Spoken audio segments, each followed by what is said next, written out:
হরি বল। আমরা বনগা মৎস্য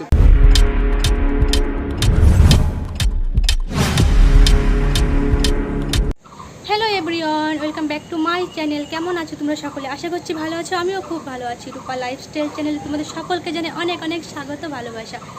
তো দেখো, রেডি হয়ে গেছি। আজকে আমরা যাচ্ছি ঠাকুরনগর আর কি, এইমাত্র এক্ষুনি আর কি বেরাবো। তো যেটুকু যা পারবো তোমাদের সঙ্গে শেয়ার করবো, তোমরা দেখতে থাকো। আশা করছি ভিডিওটা ভালো লাগবে। তো চলো, বেশি কথা বলবো না। 9:48-এর ট্রেন আছে আমাদের আর কি। চলো বেরিয়ে পড়া যাক। এই দেখো বন্ধুরা, আমরা চলে এসেছি স্টেশনে। তো এটা হচ্ছে আমাদের বহরমপুর স্টেশন। তো এখান থেকে আমরা এখন গাড়িতে উঠব। তো সামনে সবাই দাঁড়িয়ে আছে আর কি। তো চলো তোমাদেরকে দেখাবো এক এক করে।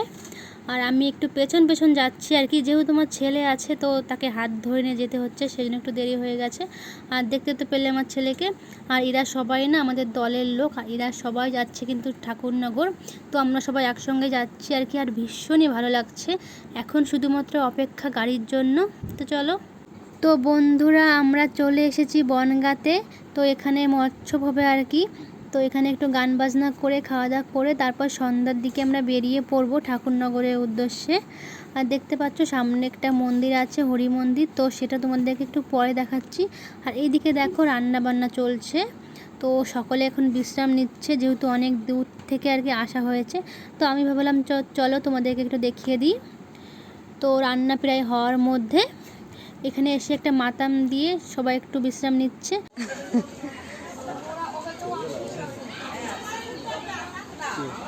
হরি বল। আমরা বনগা মৎস্য করতে এসেছি। ভক্তরা ঘুমাচ্ছে এদিকে, আমাদের রান্না বান্না হচ্ছে এদিকে, আমরা খাবো। খেয়ে আমরা আমাদের গন্তব্যস্থল ঠাকুর বাড়িতে যাব। সবার দেখাই নিস।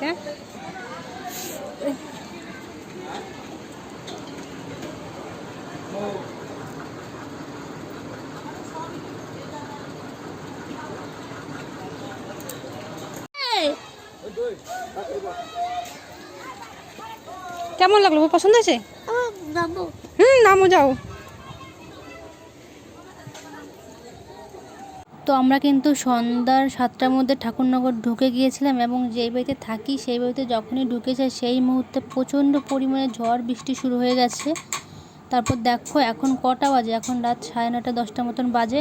বৃষ্টি থেমেছে। তারপর আমরা এসেছি মাতাম দিতে আর কি। তো একদমই ফাঁকা ছিল আর কি। দেখো আর কাদা হয়ে গেছে। আমার ছেলের অবস্থা দেখো, এখনও টিপটিপ করে বৃষ্টি পড়ছিল আর কি। আর দেখো মন্দিরটা কত সুন্দর সাজিয়েছে, দারুণ সুন্দর লাগছে কিন্তু। আর তোমরা দেখতেই পাচ্ছ একদমই ফাঁকা আছে। তো একটা দল আসছে, তো চলো তোমাদেরকে একটু দেখাই।